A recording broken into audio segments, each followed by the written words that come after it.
वृंदा राय चौधरी एक कॉलोनी में रहने क्या आई, सारी महिलाओं की दिनचर्या में खलल पड़ गई। उसका एक एक क्रियाकलाप देखने के लिए वे उसके घर की ओर टकटकी लगाए रहती। भले ही इसके लिए उन्हें कई बार खिड़की तक आना पड़ता तो कई बार बरामदे तक। अब वृंदा कोई अजूबा तो थी नहीं। हाँ, खूबसूरत व स्मार्ट थी और नफास्त नजाकत थी उसमें। ग्रेसफुली ड्रेसअप होती थी, अच्छी नौकरी करती थी। बस दिक्कत यह थी कि किसी पड़ोसी से बातचीत नहीं करती थी। कितनी अजीब बात थी ना कि जब से यहाँ रहने आई ना किसी को अपने बारे में कुछ बताया, ना किसी से पूछा। घर के पिछवाड़े लगे जामुन के पेड़ से पके रसीले जामुन गिर गिर कर सड़ते रहे, पर किसी क्या नहीं भिजवाया। आस पड़ोस में रहने का यह कौन सा तरीका हुआ भला? पर इस बात से वृंदा को कोई फर्क नहीं पड़ा। मुश्किल तो बेचारी पड़ोसनों की हुई ना। इतने दिन ताक झाक करके भी हाथ कुछ ना आया। रूटीन अस्त व्यस्त हुआ, सो अलग। दरअसल इन महिलाओं को वृंदा को लेकर कई समस्याएं थीं। सबसे पहले तो यह कि मिस वृंदा राय चौधरी मिस होकर अकेली क्यों रह रही थी। यदि ये मान भी लिया जाए कि शायद इसके माता पिता नहीं होंगे, पर भाई बहन, चाची, बुआ, मौसी कोई तो होगा। अगर कोई भी नहीं तो इस उम्र में शादी तो हो ही जानी चाहिए थी। हो सकता है शादीशुदा ही हो, किसी ने कहा। पर पति कहाँ है? शादीशुदा होने का लक्षण कहाँ है? तलाकशुदा हो सकती है या फिर विधवा। एक और राय थी, नहीं, विधवा तो हरगिज नहीं हो सकती। जितने लोग उतनी बातें। एक शिकायत उसकी गाड़ी को लेकर थी। वह पजेरो क्यों चलाती है? मारुति 800 या कोई दूसरी छोटी गाड़ी क्यों नहीं? ड्रेसेस देखी है, हर तरह की ड्रेस पहनती है। चलो कुंवारी ही सही, पर इतनी छोटी भी नहीं कि स्कर्ट, इवनिंग गाउन, जीन्स सभी कुछ पहने। ऐसे में मर्द ताकेंगे नहीं तो क्या करेंगे? उसकी सिल्क सी खूबसूरत साड़ियाँ इन औरतों की तकलीफ में और भी इजाफा करती थीं। इतने बड़े मकान की क्या जरूरत है? 3 नौकर भी हैं। इन सब बातों को अगर किसी तरह सह भी लिया जाए तो भी एक मसला तो ऐसा था ही जो बहुत उलझन भरा था। एक खूबसूरत युवक कभी कभी वृंदा से मिलने आता था। उसके साथ में एक 8-9 साल की बच्ची भी होती थी जो कई बार वृंदा के पास ही ठहर जाती थी। क्या रिश्ता हो सकता है इनका आपस में? इतने प्रश्न, इतनी समस्याएं, कैसे सुलझे भला सब कुछ? वह बोले या ना बोले, हमें तो मेल जोल बढ़ाना ही पड़ेगा। यह सोचकर कई महिलाओं ने पक्की सहेली और अच्छी पड़ोसन होने का धर्म निभाने का कोशिश भी की, पर इससे भी बात नहीं बनी तो शिकायतें और बढ़ गईं। वृंदा राय चौधरी सबकी आंखों की किरकिरी बन गई। ना, सबकी नहीं, पुरुष वर्ग तो उसका प्रशंसक था। अब उनकी बीवियां भले ही कुछ भी कहे, हमेशा देर से उठने वाले पुरुष अब सुबह सवेरे उठकर बरामदे में पेपर पढ़ते नजर आते। कसरत के नाम पर तरह तरह की कसरत होती, जॉगिंग या सुबह शाम की सैर होती। सिन्हा साहब तो बाल भी डाई करने लगे थे। कईयों का ड्रेस सेंस भी बदल गया था, पर मजाल है कि उधर से कोई लिफ्ट मिल जाए।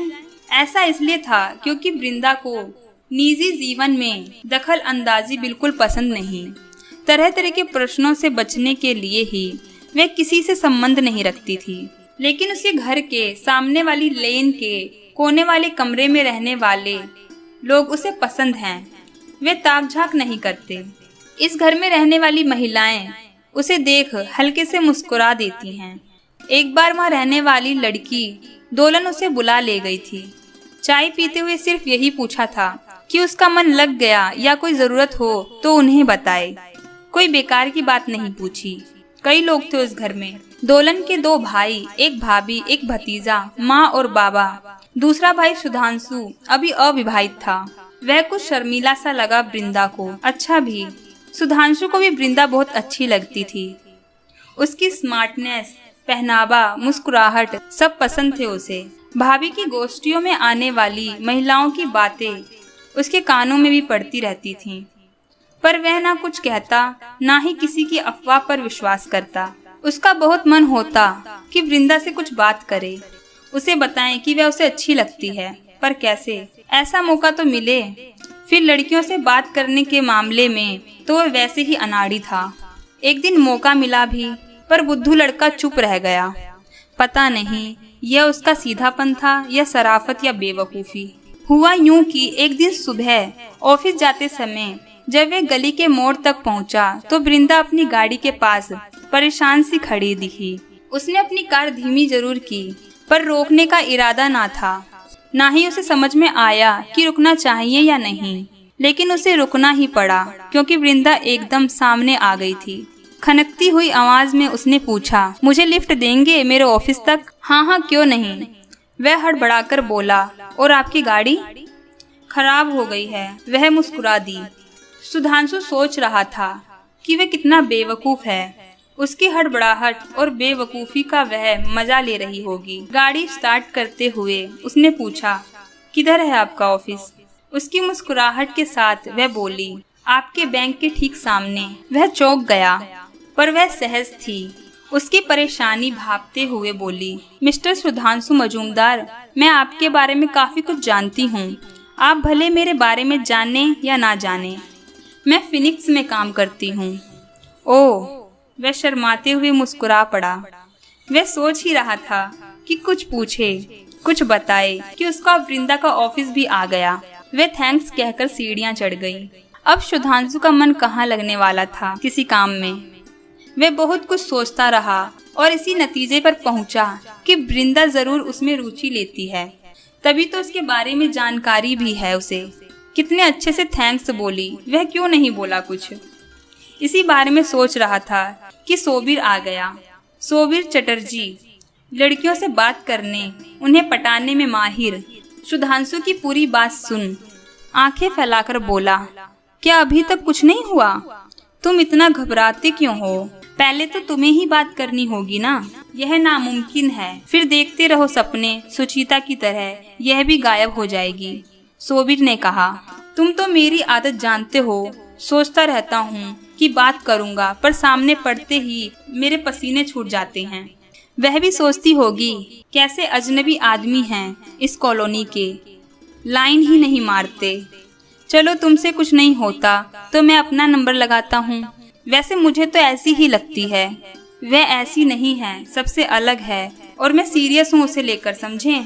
सुधांशु थोड़े आवेश में बोला, चलो मान लेते हैं कि वह ऐसी नहीं है, पर इसके लिए भी तो उससे मिलना पड़ेगा, नहीं तो पता कैसे चलेगा कि वह तुम्हें चाहती भी है या नहीं। उसने ना कह दिया तो क्या? तो मैं उसे दोबारा मुंह नहीं दिखा पाऊंगा। कितनी शर्म आएगी। फिर क्या, तुम्हारा प्यार का भूत तो उतर जाएगा। कुछ दिनों बाद वृंदा सुधांशु के बैंक में आई। सुधांशु ने उसका काम पहले करवाया, फिर चाय भी मंगवाई। जाते समय उसने सुधांशु को अगले दिन के लंच के लिए निमंत्रण दिया। वह हैरानी से उसे देखता रहा। घबराओ नहीं, मैं ज्यादा नहीं खाती। वह खिलखिलाई तो उसका ध्यान बटा। कहाँ? कोणार्क में। आज वह स्वयं को बहुत भाग्यशाली भी मान रहा था और साथ ही मूर्ख भी। कितना बेवकूफ हूँ मैं।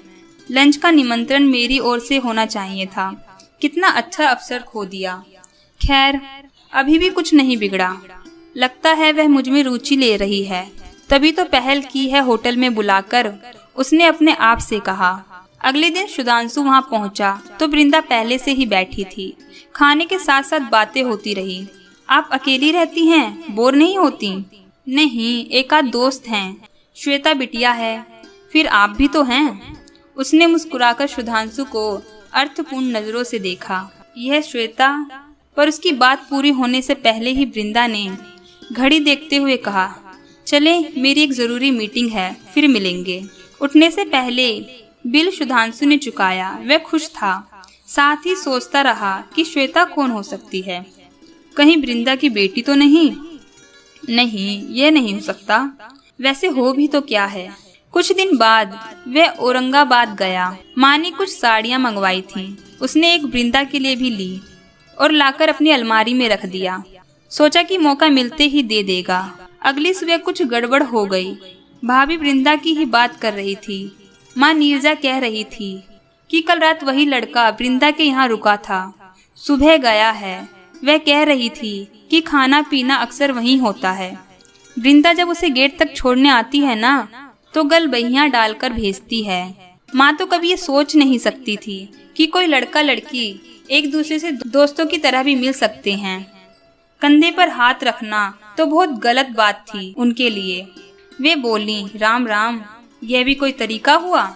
ऐसे तो बहू बेटियों का यहाँ रहना दूभर हो जाएगा। सुधांशु को माँ की राय भी पसंद नहीं आई और वृंदा का इतना खुला व्यवहार भी। फिर कई दिनों तक वृंदा नहीं दिखी। सुधांशु को अच्छा नहीं लग रहा था। दोलन से पता चला कि वे कहीं बाहर गई हुई है। वह उसके लौटने का इंतजार करता रहा। कहाँ चली गई, क्यों चली गई? एक दिन दिख ही गई वह। वहीं सड़क के मोड़ पर गाड़ी रुकवा कर बैठ गई। गाड़ी खराब है क्या? नहीं तो ऐसे ही मन हुआ कि तुम्हारे साथ चलूं। तुम तो अपने आप कभी कहते ही नहीं, उसने बड़ी सहजता से कहा था। सुधांशु का मन फिर इधर उधर हो गया। वह वृंदा को साड़ी जरूर देगा। वह किसी के साथ रहे, आए जाएं, इससे उसे क्या, किसी को क्या। सुधांशु के साथ तो अच्छे से बात करती है। वह इन महिलाओं की बातों पर ध्यान ही क्यों देता है? उसने पक्का सोच लिया कि आज शाम को ही उसके घर जाएगा साड़ी देने या लंच के लिए इनवाइट करे उसे। वह अवसर ढूंढ ही रहा था कि नीरजा भाभी फिर एक नई बात ले आई। ऐसा लगता है जैसे हर समय वृंदा के घर दूरबीन लगाए बैठी रहती हैं। अपने 4 वर्षीय चिंटू की कसम खाकर बोली, एक आदमी रहने लगा है आजकल वृंदा के यहाँ, मैंने खुद देखा है। सब विस्फारित नजरों से एक दूसरे को देखने लगी। अरे मैं तो पहले से ही कहती थी कि वह है ही ऐसी। एक दिन चिंटू के पापा से भी लिफ्ट ली थी। ये बड़े इतराए घूम रहे थे। मैंने वो खबर ली कि बस अब इनको तो मैं रोक सकती हूँ, पर सुधांशु को कैसे रोके? सीधा साधा शरीफ लड़का है, फंस जाएगा बेचारा। अब कोई कैसे कुछ कहे? सबको सुधांशु के चरित्र हनन की चिंता खाई जा रही थी। तभी वृंदा के घर के सामने 2 कारें रुकी। हमेशा की तरह उत्सुक नीरजा ने देखा और बोल पड़ी, अरे वही है। एक परिचित डॉक्टर का चेहरा दिखा तो किसी की परवाह किए बगैर सुधांशु वृंदा के घर चला गया। पीछे पीछे माँ भी चली आई। वृंदा बदहवास सी इधर उधर घूम रही थी। क्या हुआ वृंदा? वह सुधांशु के कंधे पर सिर टिकाकर लगभग रो ही पड़ी।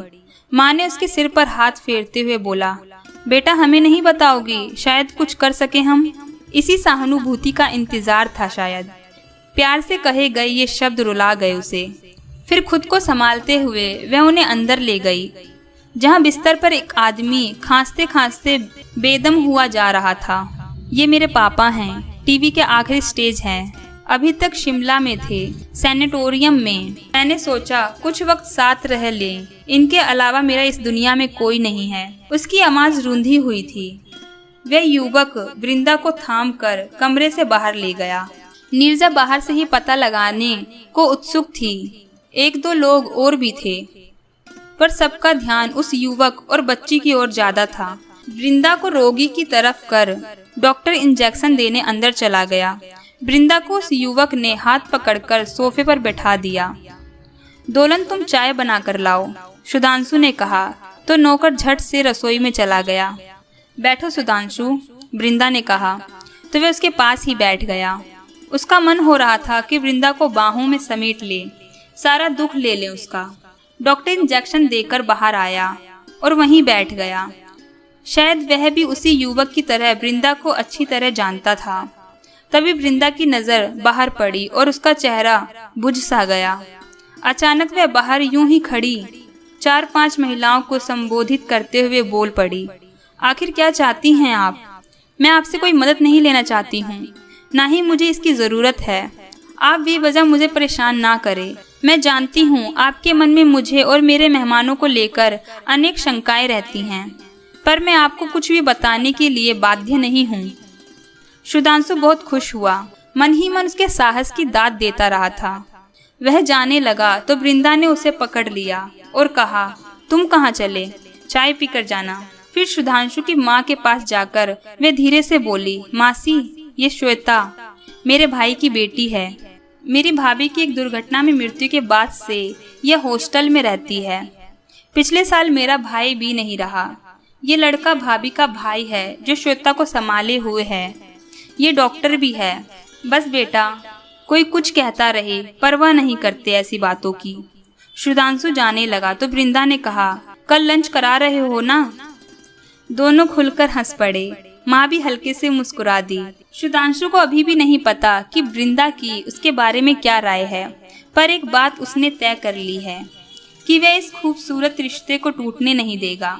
आज उसे बहुत अच्छा लग रहा था और वह तनाव मुक्त भी था। घर आते आते उसने सोच लिया कि कल वृंदा से क्या कहना है। साड़ी तो कभी भी दी जा सकती है, पहले जरूरी है दोस्ती कायम रखना। उम्मीद है दोस्तों आपको ये कहानी पसंद आई होगी। फिर मिलती हूँ एक और नई कहानी के साथ, तब तक के लिए अपना ख्याल रखें।